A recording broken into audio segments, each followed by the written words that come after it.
My husband and I have been married for 3 years, been living together for 5. He has always snored and has gotten worse. He would wake me up 5 to 10 times a night. In 2020, he did a sleep study and was diagnosed with severe sleep apnea and prescribed a CPAP. He wore the CPAP for less than a week because it was uncomfortable. Throughout the years, I have spent hundreds of dollars on over-the-counter sleep meds and earplugs to try and sleep. I've tried calmly to speak to my husband over the years about this, but it has been met with, "You're just a light sleeper." I'm not talking about this. Why are we talking about this? Married people should sleep in the same bed. I haven't always handled this the best. I've gotten very frustrated and yelled at him in the middle of the night. I'm working on putting my thoughts out calmly. Summer of 2022. I was pregnant, and my therapist recommended strongly I sleep elsewhere. I was nervous, but I moved to our guest room across the hall. A few months ago, I moved to the basement because his snoring was still waking me up. This has provided better sleep, but a horrible effect to my mental health. I have frequently encouraged him to go back to the doctor about his sleep apnea, possibly try another CPAP, or explore other options. I'm also concerned on the effects of untreated sleep apnea on his physical and mental health. I tell him I want to sleep in the same bed as much as he does. I know many couples find success in separate bedrooms, but he has made it clear that he is not interested in that. Recently he mentioned, "I bet even if I fixed my snoring, you wouldn't sleep in the same bed as me." I was stunned. Me toughing it out for over 3 years shows the opposite in my opinion. He finally offered to switch and let me sleep in our bed, and 3 days later, he's complaining on how he can't do it. He keeps stringing me along about going to the doctor. I don't think he actually plans to go. His complete disregard for my sleep over the years is incredibly hurtful. His refusal to fix an easily fixable problem is mind-boggling. My question, should I give him an ultimatum to fix his sleep apnea or I'm out? I am considering divorce. Are ultimatums ever healthy? I need advice on how to deal with this. Now for a few comments. Usually write 2. Sleep apnea isn't just inconvenient and noisy. It can cause serious health issues. His brain is literally being starved of oxygen. It can make him more prone to heart disease and stroke as well. Does he not get that? Your sleep is important too. Sleep deprivation is considered a form of torture. I get that learning to use a CPAP can take time, and sometimes you have to try a few different masks before you find one that's a good fit. But trying for a week isn't much of a try, IMO. I am not a fan of ultimatums, but he needs to know you're serious. Babe, I love you and want our marriage to work. When you refuse to treat your sleep apnea, I feel sad and angry. I'm sad for you because I know what negative health impacts are lying in wait. I'm angry for me because I feel like you don't care enough about me to do what needs to be done so I can actually get sleep myself. Sleep deprivation has negative health impacts too. So moving forward, I need you to see your doc. Try more masks till one works for you, and make a real effort to resolve this, or I have to reevaluate the long-term situation. It's not just annoying, it's a serious health issue for both of us. He can throw a tantrum. So be it. Send him to the less comfortable room in the basement or whatever. This is his issue to fix, and it is fixable with practically no effort on his part. He's just being selfish, stupid, and lazy. When my ex-husband developed sleep apnea, he told his doc he was there for a sleep study instead of a divorce or a new couch. He wasn't so much kidding. I would not have put up with that for long. Then OP replied, "Thank you so much for this dialogue. I need it. I am not a fan of ultimatums either. I am concerned and frustrated for our marriage. I also am trying to do everything in a healthy, calm manner." So, I know I'm an outlier, but I was the one that told my husband he stopped breathing in his sleep and he needed a sleep study. He totally agreed with me. 6 months later, I reminded him about it and explained that I was terrified that one night he'd just die in his sleep and I'd wake up next to a corpse.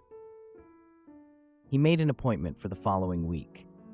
It's taken a bit for him to come around to traveling with it, but generally he sleeps better, he feels more rested, and he dreams when he wears his mask.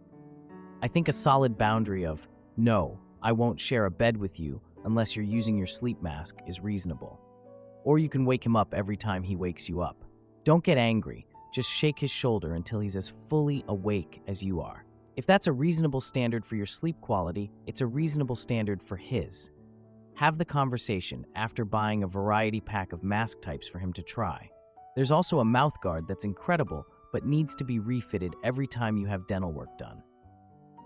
Then OP replied, "Thank you for your insight. He is aware of the risks, but I think he is denial at the same time. I am planning on sitting him down and talking to him again. Awesome, one forever. I would think the mini deaths every night would be enough to get him to take it seriously.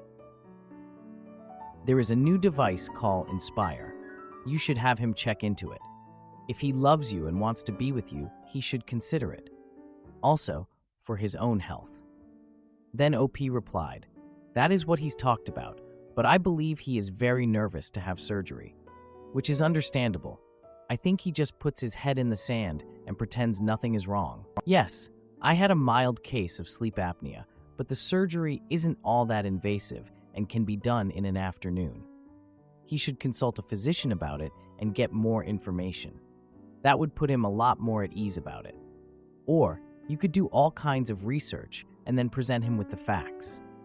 Then OP replied, "I've been trying to get him to schedule a doctor's appointment for years.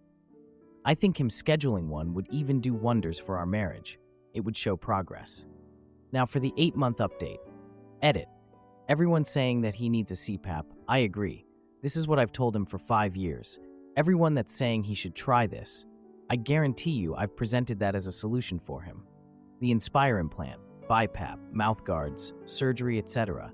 He insists that he will only try the CPAP. I've suggested different masks, and he's reluctant, but he's tried 2 different ones. I do appreciate all your support and suggestions, though. I guess I made this post just venting. I don't really know why I made it. I sat down with him, and I gave an ultimatum. I told him that he needs to treat his sleep apnea, or I will divorce him. He didn't say much. We will see what he does with it. End edit. Update is, there is no update.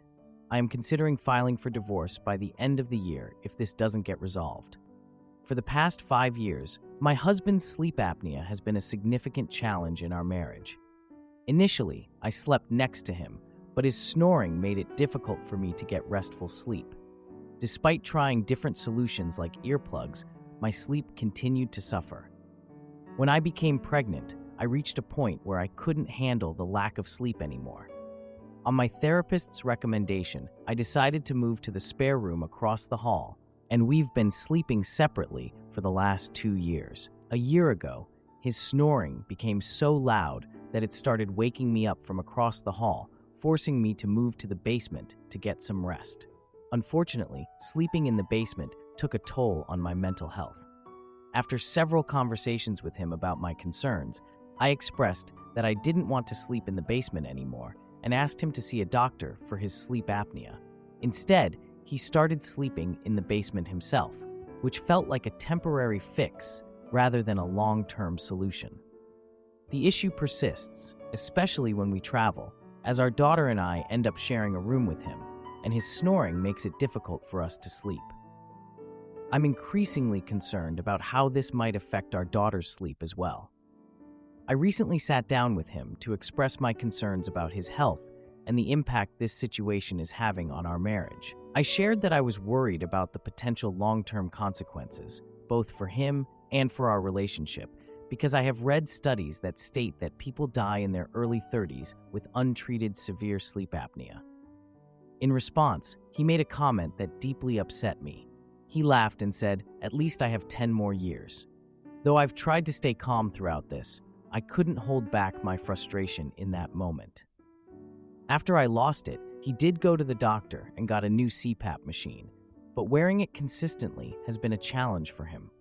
There have been various excuses about its discomfort, and despite his insistence that the CPAP is the only option, he hasn't been able to wear it through the night.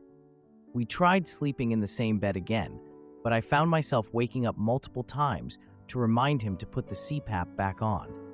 After 2 weeks of disrupted sleep, I realized that he was taking the CPAP off as soon as I fell asleep, and I had to return to the basement. Lately, I've noticed through reports on the CPAP machine that he hasn't been wearing the CPAP at all, which has left me feeling incredibly frustrated and helpless. I feel like it's creating a huge wedge in our relationship and making me feel unattracted to him. This has been an ongoing issue for 5 years, and I'm struggling to see how I can continue living like this for another 5. I'm trying to stay calm and find the right words to express my feelings. But if we can't resolve this, I may need to consider other options for my own well-being. Now for a few comments. He needs to practice with the mask. On a day off, when he wakes up, leave the mask on while he reads in bed. When he gets time to relax and unwind after work, play a game while he's wearing it. Meditate wearing the damn thing. Focus on breathing. This will save his life and sanity. Apnea almost destroyed me. I was having 98 interruptions per hour. Basically, I was surviving on micronaps and was barely functional during my day. I'm now wearing it every night and am a normal, functional person. Then OP replied, I think this is a good idea. Yeah, he has about the same interruptions as you. He is grumpy and just comes home and wants to do nothing. I just wish he would give it a shot and it could open up a whole new world for him. Another commenter said, he is actively and repeatedly choosing not to address the issues, going so far as to lie to you. He sounds like he doesn't think you will actually leave, so he isn't going to actually bother changing. The fact that he would joke about only being around for 10 more years, don't you want to be with someone who looks forward to the future with you? This guy isn't even imagining one. He's certainly not working towards it. Then another commenter said, it's lovely that all these people have suggestions and are trying to help, but it's very telling that it's you who's the one posting about this and not him. Doesn't sound like he's doing any research or Googling to try and help you or himself. That would be really hard for me to get over. Another commenter added, he may not even understand how deeply this is impacting him. I didn't. Then another commenter said, the issue isn't even the apnea anymore. It's his refusal to take it serious, address how it's affecting his health and your marriage. All you can do is hold firm on your boundary, and if he chooses to force this, that's on him, and maybe a split is the reasonable and healthiest option for you. Then OP replied, thank you, I appreciate it, and I've realized that too. Another commenter shared, OP, I divorced my ex-husband for a similar issue. He had spinal issues due to being obese. He lost some weight and had spinal surgery. I took care of him, even wiping his butt during recovery, which totaled almost a year. He started eating junk and becoming obese again. He had sleep apnea due to his weight, just so many health issues. I would cry to him about how terrified I was that I would wake up to him dead beside me because he stopped breathing. It was a choice that was going to lead to me being a caregiver of a fully grown adult with a solvable health problem. He developed another spinal issue due to being 400 pounds. I left. I have never regretted it. Then another commenter added, my friend and her husband died from sleep apnea. They were both in their I-20s male and overweight. They died in their sleep less than a year apart. Then OP replied, this is what scares me the most, and he joked about it. Now for the 4-day update. I put down a retainer for an attorney, filled out the paper, and I will be officially filing for divorce next week. I finally came to the realization, thanks to almost 900 comments on that post, some wise advice from family and friends, and a lot of introspection, that he will never change. He has a severe lack of empathy for others. I have proof, through many texts, that I have told him his snoring has been impacting my sleep for years, and he simply does not care. This is on top of him in the past secretly opening up a credit card, spending $1,000 on playing cards, and catching him talking to other women behind my back. I know it takes 2 for marriage to fail, so I am definitely reflecting on my own mistakes and contributions. My goal going forward is giving my daughter the most calm, stable, loving environment, which I've realized is impossible while in this marriage. If you have any advice on divorce, please give it to me straight. I've been reading up on r/divorce and consulting with my divorce attorney. Now for a few comments. OP, I have only read this post, but I totally disagree with the part of your comment about needing 2 people to fail. The only part that you probably failed at was staying so long before you realized how selfish he is and starting the divorce. Edit to add. In my opinion, it takes two to have a successful marriage, but it only takes one to make a marriage fail, even though there are a few where both contributed to the failure. Another commenter added, I think my eyes bugged out of my head when I read that part. Then OP replied, I guess I'm still internalizing him telling me how it's really my fault we are divorcing. Then another commenter said, I can understand that. You tried and tried to make it work. It's still very fresh. Be patient with yourself, and I think with time, you will be sure you have made the right decision. Another commenter added, remember that part where he doesn't have empathy? This is another example. Don't let him put the blame on you. Then OP replied, I feel like the unraveling is just beginning of so many unhealthy patterns that I have around this relationship, like blaming myself for everything. Am I the idiot for exposing my sister's affair with my fiancé and destroying her garden, tribute to her dead dog? 30-year-old woman here. I have a sister who's just a year older than me. We've always had such a good relationship, so finding out about this one hurt. She might as well have just stabbed me in my heart. On top of that, I've been with my fiancé since high school, and we've always been with each other through thick and thin. We were going to get married in a few months. I have no idea why on earth they did this to me. What's even worse was that our mom knew, and out of fear of getting involved, my sister apparently begged her not to say a word. She didn't tell me anything. Thankfully, my dad wasn't having it, and he spilled the beans to me. I've never been so angry in my life. Not only did I kick my fiancé out and throw out his stuff, some of it in the trash, but I decided to hurt my sister in another way. Why not do the same for my fiancé? Simple. She's my sister. We've always had a good relationship until she decided to ruin it months before my big day, which I allowed her to be a bridesmaid in. You don't do that to anyone, let alone your sister. Your blood. My sister's big on gardening, so when she lost her dog, she made a garden for him. I knocked on her door. She didn't know that I knew, and of course I played nice. I moved on to what she did with my fiancé, and I slightly damaged her garden. I honestly just crushed a couple flowers. Am I sorry? No. Her excuse sent me over the edge. It just happened isn't a reason. Sleeping with my fiancé just happened like that, I guess. I told her I didn't want her speaking to me anymore, and that I also didn't want our mom to speak to me. My fiancé won't say a word since I threatened to call the police if he ever went near me again. Yay. I made my sister cry and scream at me, but I genuinely feel like I should be the one crying. She knew how important getting married was to me, and now I can't experience that. Pair that with the fact that I had to hear this from my dad, not my bum excuse of a sister or fiancé. Hell, even my own mother didn't say a word to me. It's like she lets my sister run her. Frick you, Tia. Frick you, Logan.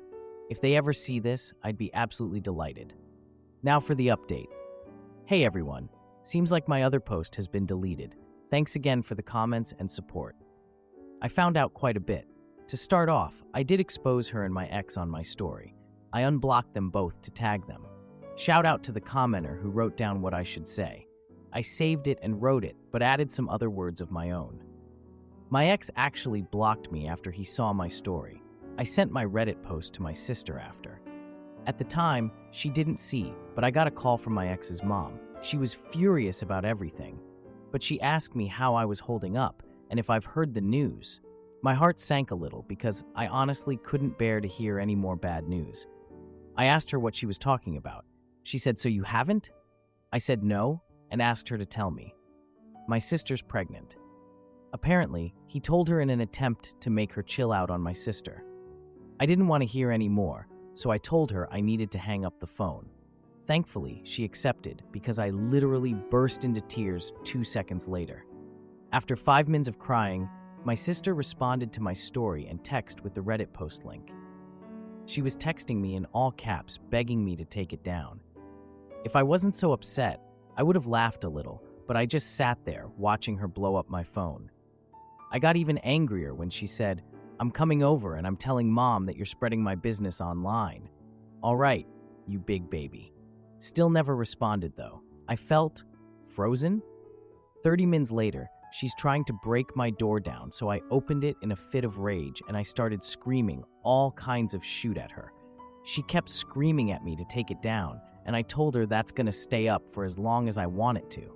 She kept telling me she didn't deserve online hate, and she even tried telling me that she's always been there for me through everything, and that she would have forgiven me if it was the other way around.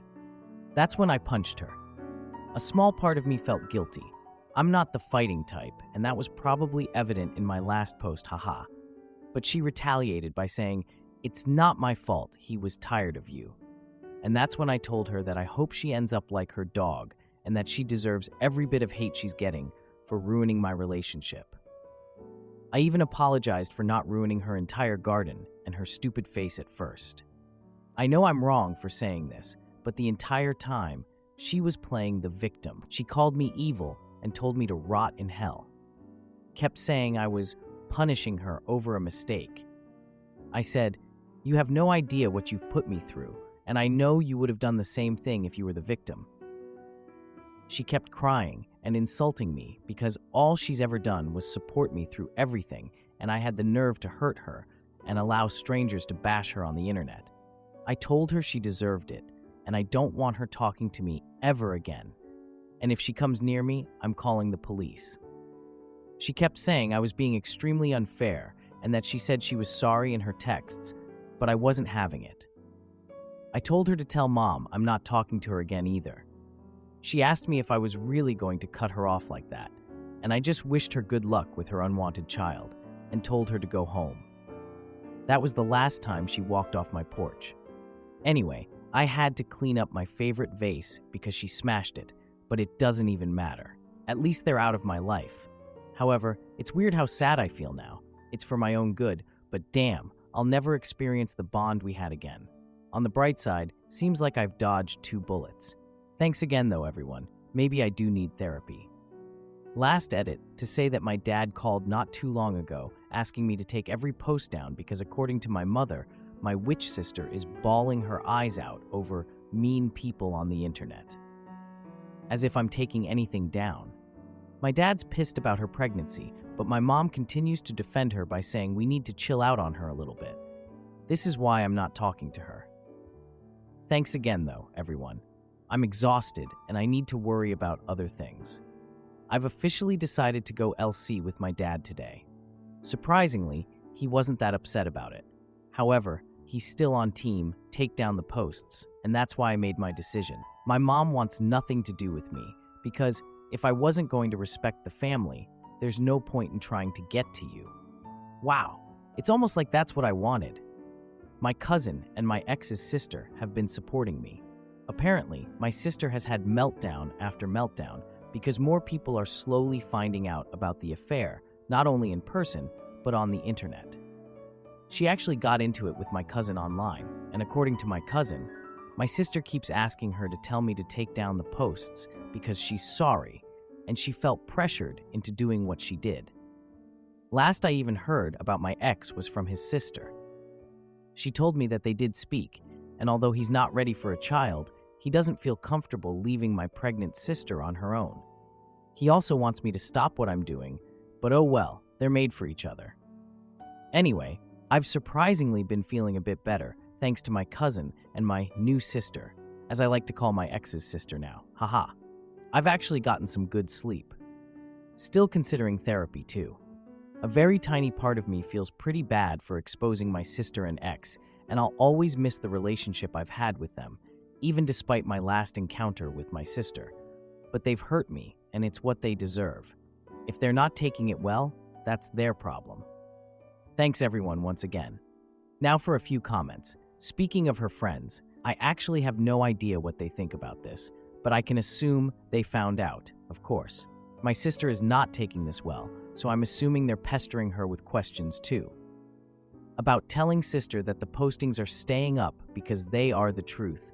I have said this, my cousin has said this, and my ex's sister has also said this, that she can't be upset for the truth being exposed.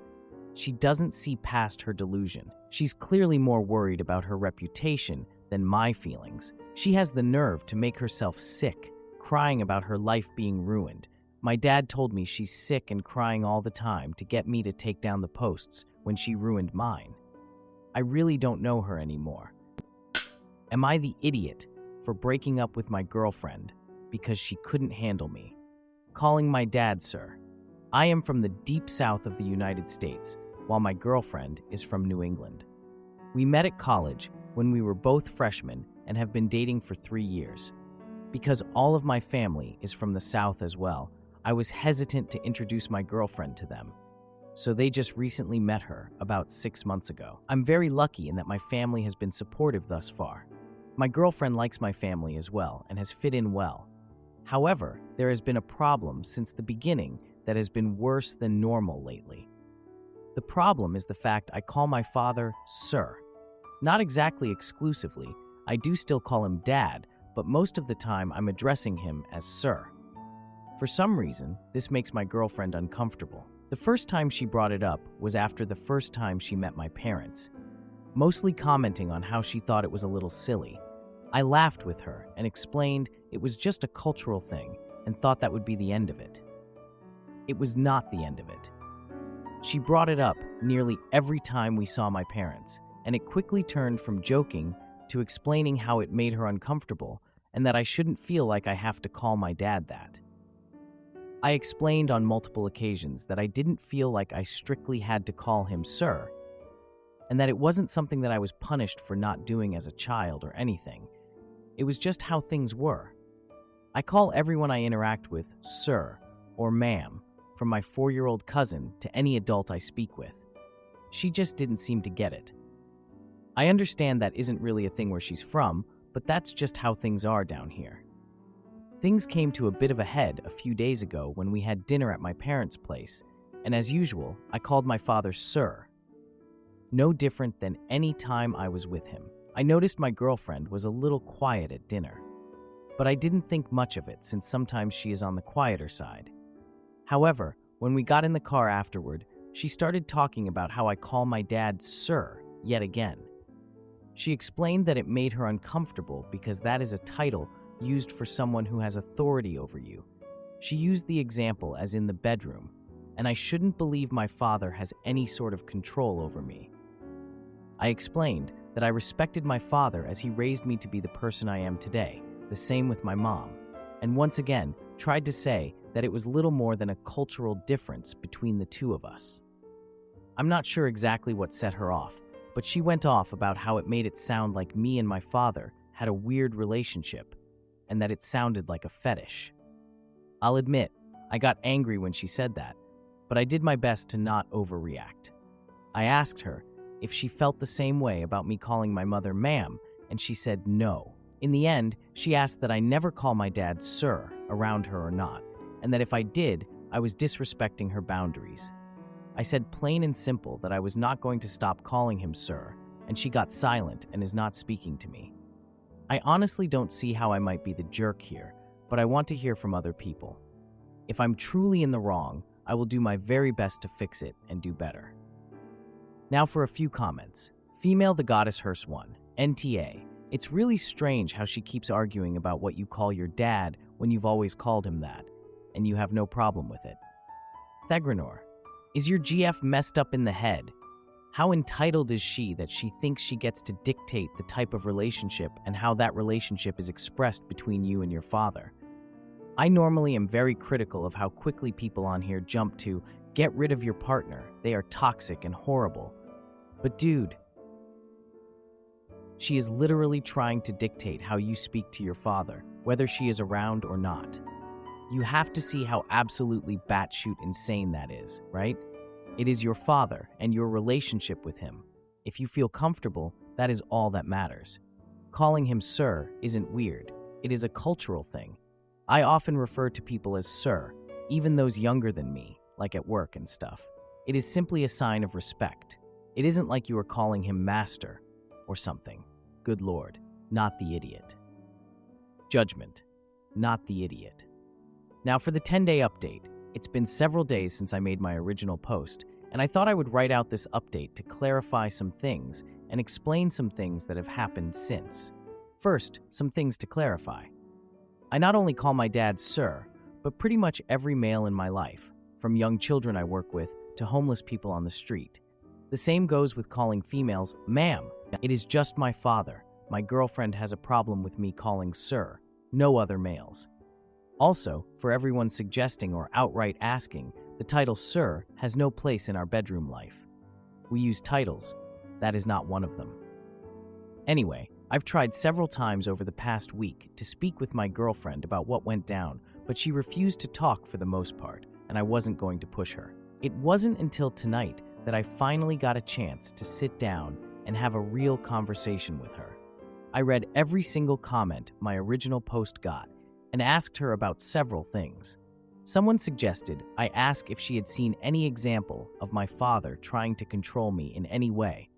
This got her worked up, and she walked away from the conversation for a little while, claiming I was trying to attack her. I gave her time to calm down and was honestly surprised when she returned to the conversation. She explained to me that it wasn't that she had seen specific things with my father trying to control me, but rather an undertone that I was in his control. I asked what she meant, but she didn't really have any other explanation beyond that. I honestly don't know what undertones she was talking about. I respect my father and his knowledge and experience beyond mine, but I am a grown adult. I live and think independently and am perfectly capable of making my own decisions. I've occasionally asked for my father's advice on things since we've been together. Life advice, not relationship. And that may be what she's talking about, but I'm not sure. Another thing people brought up was the possibility of her having trauma around the title. I experienced regular intimacy abuse as a child, and she knows that, so we've had conversations around the topic. But this was the first time I asked her outright if she had been through anything like that, and that if that was the case, I would not hesitate to call my father something else to avoid triggering her. She said no, that she hadn't been through anything like that, and I obviously believe her. That isn't something she would be dishonest about. However, my offer to stop saying it if it was triggering her did the opposite of what I had hoped. She blew up at me, screaming that if I could stop because she was triggered, then why couldn't I stop just because she didn't like it? I tried to stay calm and explain that being weirded out by something is nothing close to having traumatic thoughts triggered, but she just kept going. In her yelling, she mentioned her boundary again and that I was being toxic. At this point, I could feel myself getting angry and said we could finish the conversation another time. She stormed out, and I haven't spoken to her at all for the past several hours. I've just been contemplating. I really don't want to give in and change how I address other people. I feel like she is being unreasonable, but maybe I'm the one being unreasonable. I'm just unsure how to proceed here. The thought of possibly ending the relationship has come up, but that seems like me making a bigger deal out of it than it is. I'd be thankful for any advice on what to do. Now for a few comments. Female the Goddess Hearse 1. I remember your original post. It sounds to me like you can't move forward together unless she agrees to go to therapy. It sounds like she has unresolved issues she needs to work out for you both to move forward together.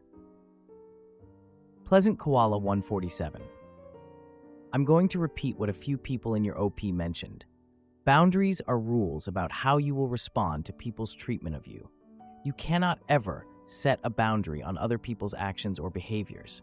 That's not a boundary, that's control. An appropriate boundary for your girlfriend would be, I won't date someone who calls her father sir. It's odd, but that's her boundary. What she's doing is trying to control the way you interact with your father. That's not okay. Now you need to decide if you want to set some boundaries around what kind of behavior you're willing to tolerate here.